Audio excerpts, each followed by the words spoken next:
Welcome back segmen Ngopsa edisi ke-8. Yap, hari ini market kayaknya lagi agak jelek ya.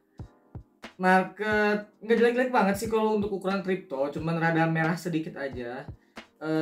Bitcoin ketika saya buat video ini di jam 2 siang tanggal 25 itu 29.152, ETH di 1.800, XRP 0,6, Cardano 0,3, cuman SRP 0,7 ya waktu saya bacain. Market semalam tuh agak-agak drop ya, nanti kita bahas. Beruntung ini tuh altcoin nggak terlalu turun sih, karena dominansi yang turun, dominans BTC yang turun 48,36. Kemarin sempat 48,5, 48,6 ya. Sekarang 48,3, jadi dominansinya yang turun, dominans BTC. Jadi altcoin nggak terlalu tertekan. Yap, ini saya mau jelasin dulu, di video Ngopsa nggak ada editan, nggak ada skrip, nggak ada audio eksternal. Jadi mohon maaf kalau ada suara motor barusan lewat gitu kan, ada suara mobil, ada suara tukang tahu bulat, suara tukang-tukang lain. Intinya dari video Ngopsa ini supaya videonya itu bisa cepat saya upload. Karena ada keterbatasan waktu untuk saya ngupload video-video kayak macam review, update dan lain sebagainya. Tapi tetap saya mau upload video review dan update kayak macam yang tadi diminta sama bang siapa lupa tuh namanya, yang stack STX gitu. Terus juga update token yang lain. Oke. Cuman di sela-sela waktu. Jadi saya ngerjainnya itu bikin materinya, bikin skripnya ya di sela-sela waktu pekerjaan utama saya. Kalau nggak usah kan cuman ngomong terus kita nyampein pendapat, upload gitu, enak jadinya. Terus kalau misalkan sekarang kita balik lagi ya ke market. Kalau kategori kita cek memes lagi naik ya, tapi bukan memes yang kayak Dogecoin lagi naik sih memang, karena Mamang Elon kemarin udah kita singgung ya di Ngopsa edisi 8. Terus juga hari ini tertinggi apa sih? XDC ya. 17, Dogecoin lumayan lah 8%. Netcoin naik lagi 5,3, kemarin sempat turun ya. Compound turun 11% lumayan. PP 9,7%, Conflux ini sebenarnya bagus loh. Ya, Conflux ini bagus, Conflux Network.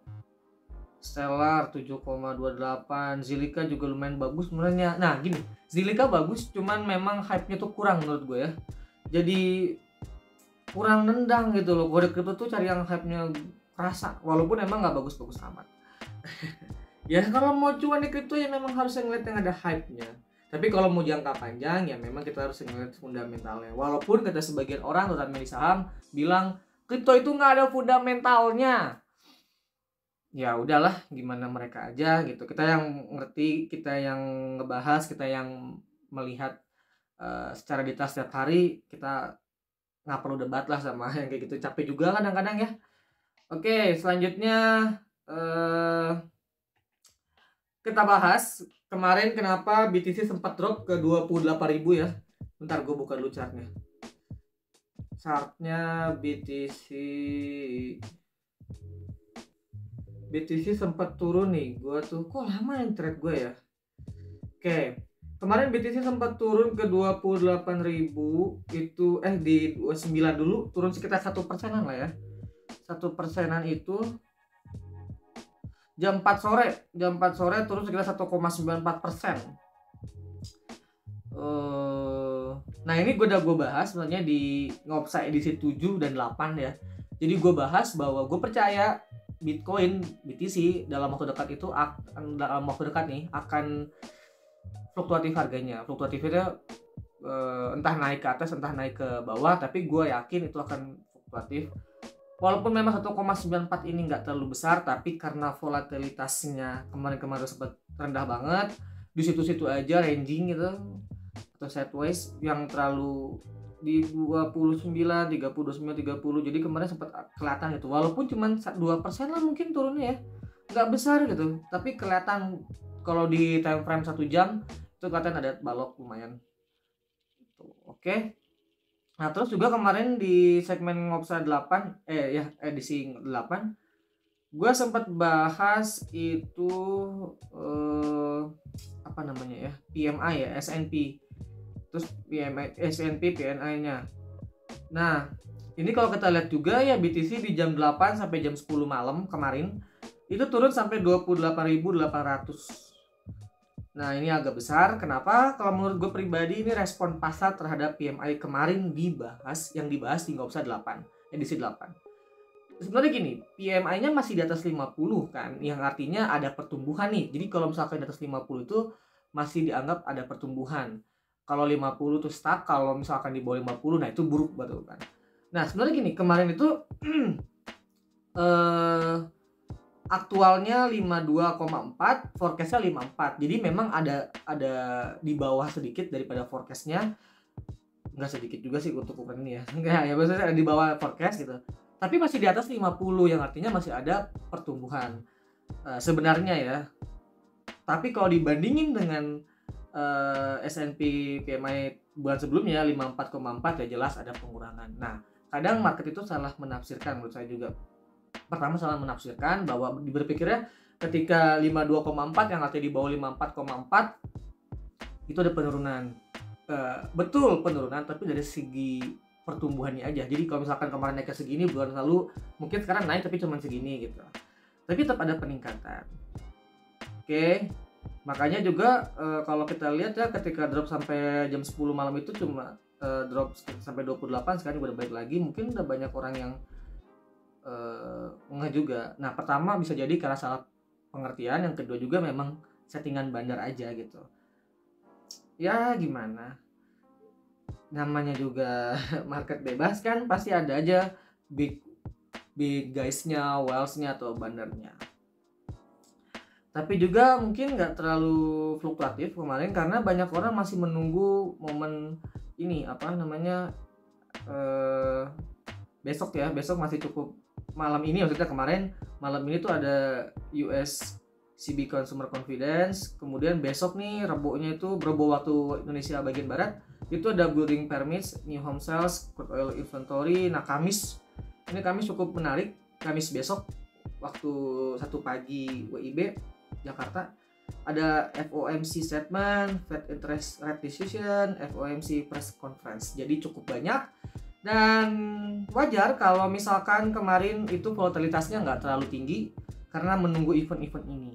Nah, sekarang kalau kita bahas ya satu-satu ya.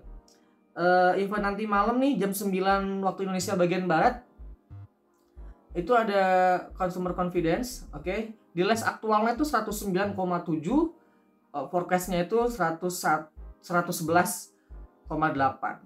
Jadi sebenarnya apa sih consumer confidence itu? Consumer confidence itu indikator yang mengukur tingkat kepercayaan konsumen terhadap aktivitas ekonomi. Ini tuh termasuk indikator utama yang dapat memprediksi pengeluaran konsumen sebagai peran utama dalam aktivitas ekonomi secara keseluruhan. Nah, secara teori nih ya, kita bahasnya. Kenapa harus saya sebut secara teori? Karena market itu bersifat bebas, terbuka, apalagi market yang global, kripto, ya bandarnya ada di mana-mana. Jadi kadang-kadang dia suka beda sendiri. Nah, secara teorinya kita ngomong yang teori market yang lazimnya dulu. Aktual lebih dari forecast, ada potensi dorongan USD ke dolar, dorongan USD ke atas.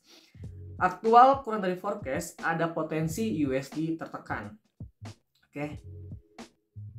Nah, sekarang gini, kalau hubungannya ke kripto menurut gue pribadi ya, ketika consumer confidence naik, konsumen Amerika atau orang-orang di Amerika itu merasa lebih optimis tentang prospek ekonomi dan keuangan mereka sendiri, sehingga mereka cenderung meningkatkan pengeluaran mereka untuk barang dan jasa, termasuk investasi di pasar cryptocurrency yang dianggap beresiko. Resikonya lebih tinggi daripada saham dan forex yang dianggap begitu ya, sama sebagian orang.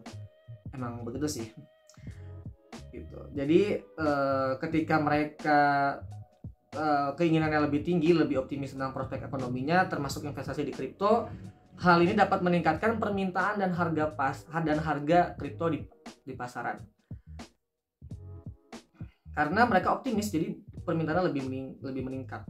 Begitu pula sebaliknya, ketika consumer confidence turun, konsumen di Amerika, pelaku retailnya, orang-orangnya merasa lebih pesimis tentang prospek ekonomi mereka dan keuangan mereka secara keseluruhan, sehingga cenderung menurunkan pengeluaran mereka untuk barang dan jasa, termasuk investasi di pasar kripto. Kalau keinginan mereka tertekan, tentu aja permintaannya juga menurun, harganya juga menurun karena sejalan dengan permintaan dan supply-nya gitu. Itu kira-kira hubungannya.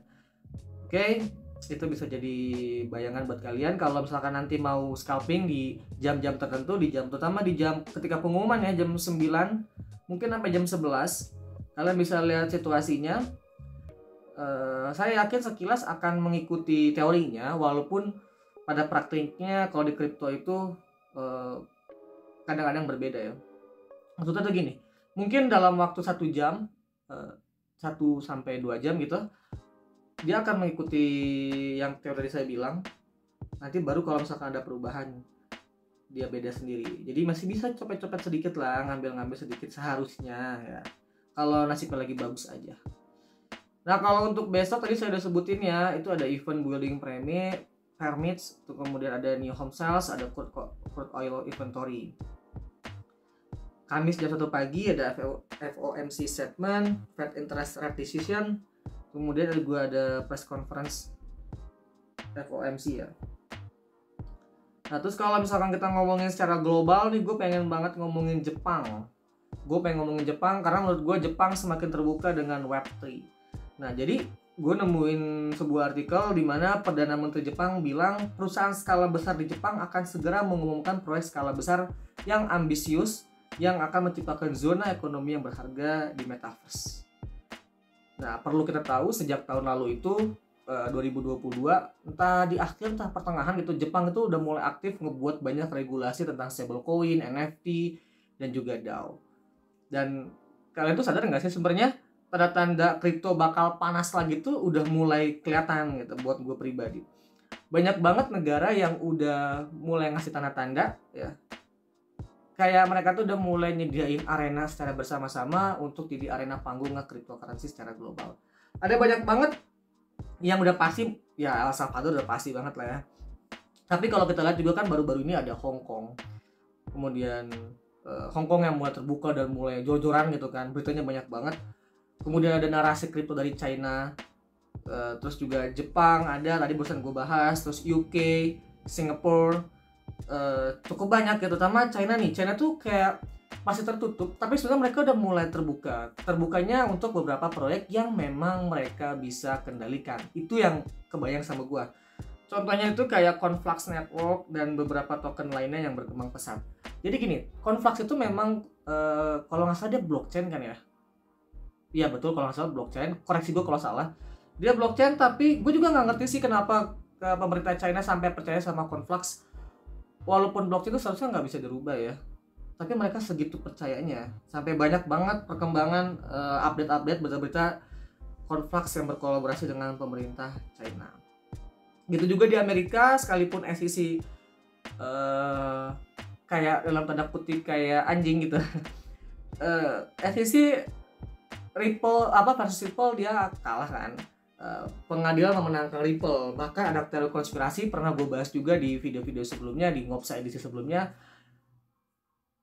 Memang sudah disetting untuk kemenangan Ripple. Dan politikusnya juga udah terang-terangan, sampai capresnya juga Junior John F. Kennedy gitu, Robert F. Kennedy kalau nggak salah namanya.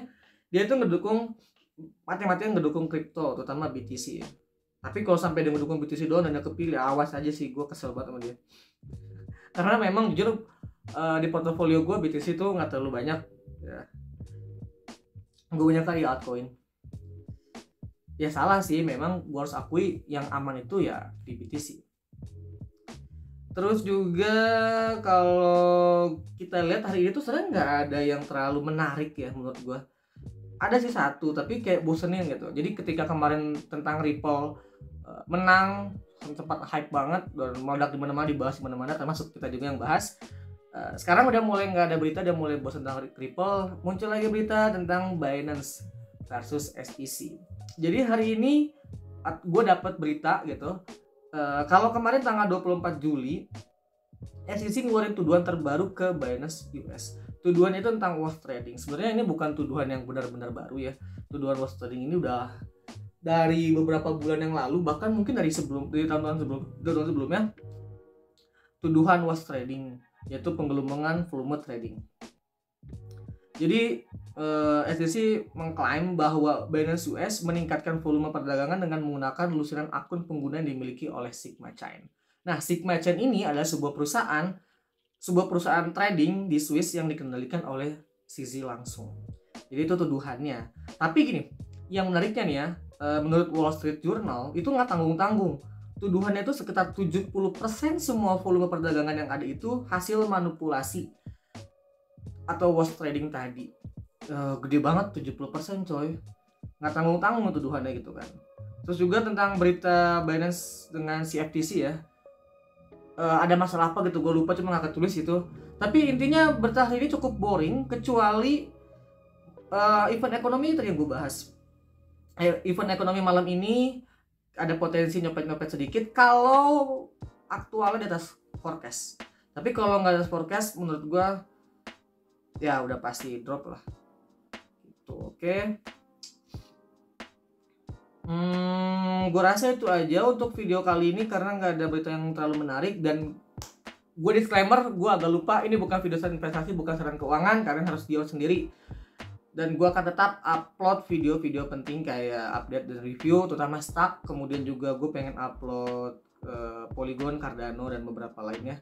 Mohon didukung, oke, dengan klik tombol like, subscribe, dan share video ini. Oke, semoga kita gampang cuan ke depannya. Thanks for watching.